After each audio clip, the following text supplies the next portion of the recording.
બારડોલીના ભંગારના ગોડાઉનમાં ભીષણ આગ, 11 થી વધુ ગોડાઉન ઝપેટમાં આવતા મેજર કોલ જાહેર।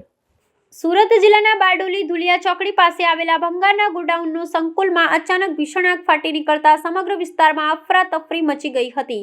આગની તીવ્રતા એટલી વધારે હતી કે તેના ધુમાડાના ગોટે ગોટા લગભગ 2 કિલોમીટર દૂરથી પણ સ્પષ્ટપણે જોઈ શકાતા હતા। આગ એક ગોડાઉનમાંથી શરૂ થઈને નજીકના 11 થી વધુ ભંગારના ગોડાઉનમાં પ્રસરી જતા તેણે વિકરાળ સ્વરૂપ ધારણ કર્યું હતું। આ ગોડાઉનમાં પ્લાસ્ટિક અને ભંગારનો માલ સામાન હોવાને કારણે આગ પર કાબુ મેળવવો ફાયર વિભાગ માટે મુશ્કેલ બની ગયો હતો। ઘટનાની ગંભીરતા જોતા પ્રાંત અધિકારી દ્વારા તેને મેજર કોલ જાહેર કરવામાં આવ્યો હતો। આગ ઓલવવા માટે સુરત, બારડોલી સહિત આસપાસના તાલુકાઓમાંથી 15 થી વધુ ફાયર બ્રિગેડની ગાડીઓ ઘટના સ્થળે પહોંચી ગઈ હતી। ફાયર વિભાગના જવાનો યુદ્ધના ધોરણે પાણીનો મારો ચલાવી આગને કાબૂમાં લેવાનો પ્રયાસ હાથ ધર્યા હતા। સદભાગ્યા ભીષણ આગની ઘટનામાં અત્યાર સુધીમાં કોઈ જાનહાનિના અહેવાલ મળ્યા નથી। જો કે મોટા પ્રમાણમાં આર્થિક નુકસાન થયું હોવાનું અનુમાન છે। હાલ અત્યારે આગ બુઝાવવાની પ્રક્રિયા ચાલુ છે।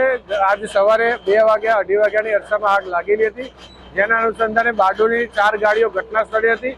તેમજ આગની જ્વાળાઓને તીવ્રતા જોઈ અમે બારડોલી પોલીસ સ્ટેશનને તેમજ મામલતદાર સાહેબને તેમજ મહેરબાન પ્રાંત સાહેબને પણ અમે સંદેશો આપ્યો હતો, જેની ઘટનાની ગંભીરતા લઈને તેઓ પણ અહીંયા સ્થળ પર હાજર હતા અને આસપાસની નગરપાલિકાઓ, મહાનગરપાલિકાઓ, જિલ્લા ફાયર હેડક્વાર્ટરની ગાડીઓ ઘટના સ્થળે બોલાયેલી છે। શું પરિસ્થિતિ છે? આગ ઓલવવામાં કેટલી પરિસ્થિતિ તકલીફ છે? હાલ જે ગોડાઉન છે હાલ અત્યારે એકદમ પાછળના ભાગે આગ છે, જેથી વોટર રિલે કરી અને અમે અત્યારે આગ બુઝાવવાની કોશિશ કરીએ છીએ અને 4 થી 5 ગોડાઉનમાં લાગી છે।